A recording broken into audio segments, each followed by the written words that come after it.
El Señor esté con ustedes. Lectura del Santo Evangelio según San Marcos.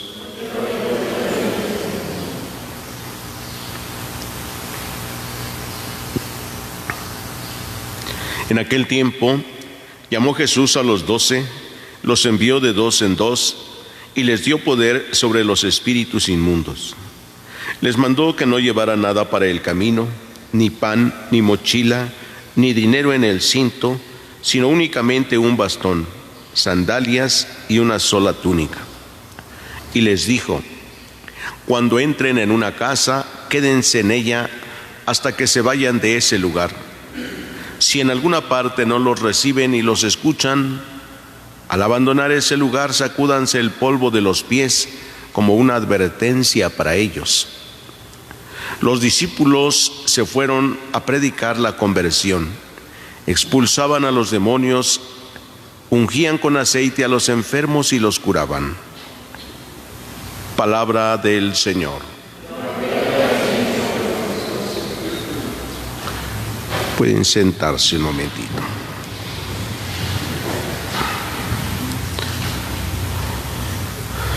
Queridos hermanos, este pasaje del Evangelio que hemos escuchado de San Marcos es como un resumen de varios envíos que ha hecho ya Jesús a sus apóstoles, pero San Marcos lo pone así de una manera muy resumida, diciendo que Jesús llamó a los 12. No estamos ahora frente a la llamada personal que ha hecho Jesús a sus discípulos, porque ya saben que primero llamó a Andrés y Simón, que estaban pescando, y les dijo: vengan, síganme. Y después fue llamando a los demás poco a poco. Cuando Marcos dice que llamó a los 12, es porque ya han aprendido de él la misión, ya saben lo que tienen que hacer. Y también seguramente que se han dado cuenta de los errores que han cometido en la misión. Y poco a poco Jesús va corrigiendo a sus discípulos cómo tienen que hacerlo. Por eso San Marcos dice que los envió de 2 en 2. Ahora ya viene una instrucción precisa: van a ir de 2 en 2, nadie solo, de 2 en 2.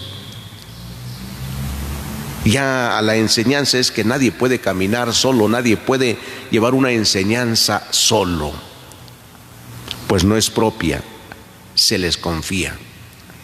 Y además porque entre 2 la autoridad se manifiesta, el testigo, o sea, si uno habla, el otro da el testimonio también, es testigo de lo que está hablando uno. Y les concedió poder, dice San Marcos, para expulsar a los espíritus inmundos, pero les dijo con toda claridad cómo tienen que ir. No lleven nada para el camino, ni pan, ni mochila, ni dinero en el cinto, únicamente un bastón, sandalias y una túnica. No son reyes, príncipes, gobernantes los que van a anunciar el Evangelio. No necesitan nada. Cuando dice: cuando entren en una casa, quédense ahí, coman y beban de lo que les den. O sea, no se preocupen, porque todo trabajador tiene derecho a su salario, y entonces a donde vayan, pues tienen el derecho ustedes de comer de ahí. No lleven dinero, no necesitarán nada, todo se los darán. Y es que cuando Dios envía a sus apóstoles a predicar, pues nosotros podemos imaginarnos hoy a los misioneros, no en tierras lejanas, sino en medio de nosotros, ¿sí?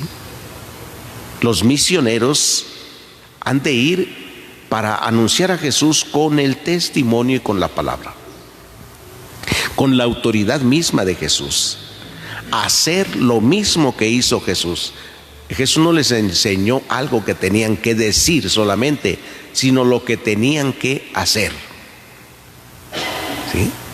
Sanar a los enfermos, expulsar a los demonios, resucitar a muertos, lo que tienen que hacer.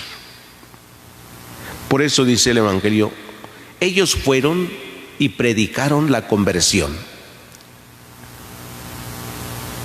¿Qué les enseñó Jesús? ¿Cuál fue el primer anuncio de Jesús? ¿Con qué palabras comenzó su misión? ¿Recuerdan? ¿Con qué palabras comenzó su misión?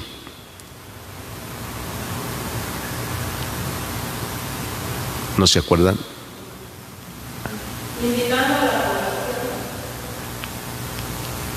Dijo, arrepiéntanse porque el reino de Dios está cerca. Arrepiéntanse. ¿Qué fueron a hacer los discípulos? A predicar la conversión. Predicaron la conversión. ¿Qué dijeron? Bueno, San Marcos ni siquiera nos dice qué fueron a decir los apóstoles. Simplemente dice, fueron a predicar la conversión. ¿Usted cómo invitaría a la conversión si Dios le llama y le envía también a predicar? ¿Cómo invitaría a la conversión? ¿Qué palabras utilizaría? ¿Qué acciones realizaría? A lo mejor las palabras nos saldrían algunas, ¿sí? Hay que creer en Dios, arrepiéntanse, fíjense en su vida, sus pecados y arrepiéntanse. Dios nos ama, Dios nos quiere, en fin, palabras más o menos, ¿verdad?, para invitar a los demás a la conversión. ¿Sí? Pero los primeros que tenían que convertirse eran ellos. ¿Sí? Pues ya habían salido a la misión, pero no lo habían hecho bien. Por eso Jesús les da indicaciones muy precisas. Vayan de dos en dos. No anden de casa en casa. Cuando lleguen a una casa, quédense.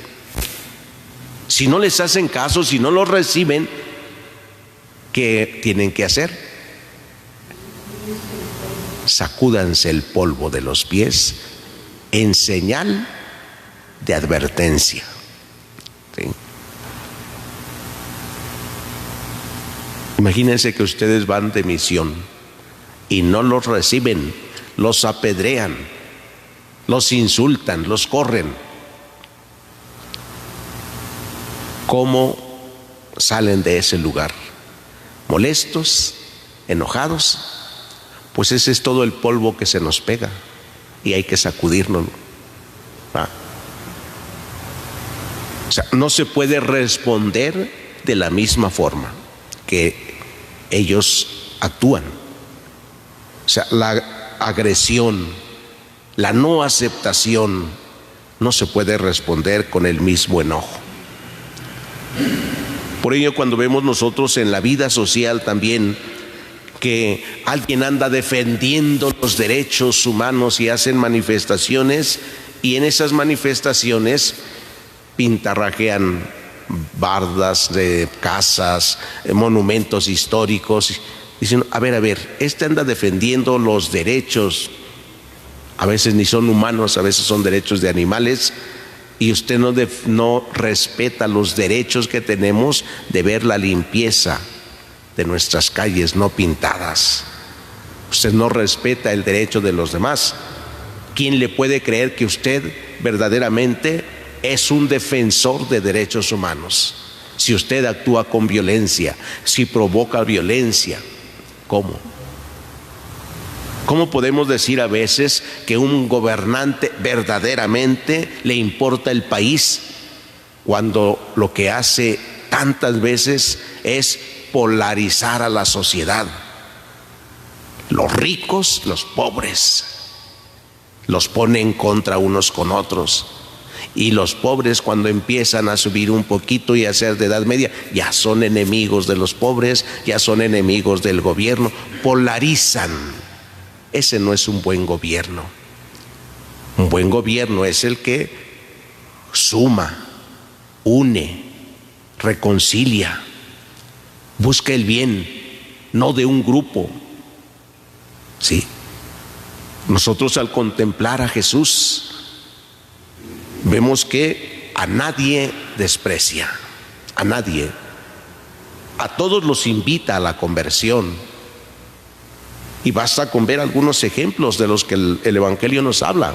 No fueron los únicos, son algunos ejemplos. ¿Sí? Mateo, cobrador de impuestos. Zaqueo, hombre rico. ¿Sí? Y más que encontramos en el Evangelio, pero con todos ellos está. Sí, en algún momento les habló a los fariseos fuerte también, como se tiene que hacer. No puede vivir uno sin preocuparse de los demás. Así nos enseña Jesús a preocuparnos también de los demás. La Madre Teresa decía que nadie es tan pobre que no pueda ayudar a su hermano con los bienes que tiene, y nadie es tan rico que no tenga necesidad de los demás. Queridos hermanos, pidámosle a Dios que nos conceda la gracia de ser discípulos, misioneros, que vivamos en comunión de dos en dos, ¿sí? Participando siempre en la misión de Cristo que se realiza en la iglesia. No tengamos miedo, no esperemos que todo se nos dé. Estamos llamados a dar, a servir. Pues que el Señor nos conceda esta gracia de servir también a nuestros hermanos. Que así sea.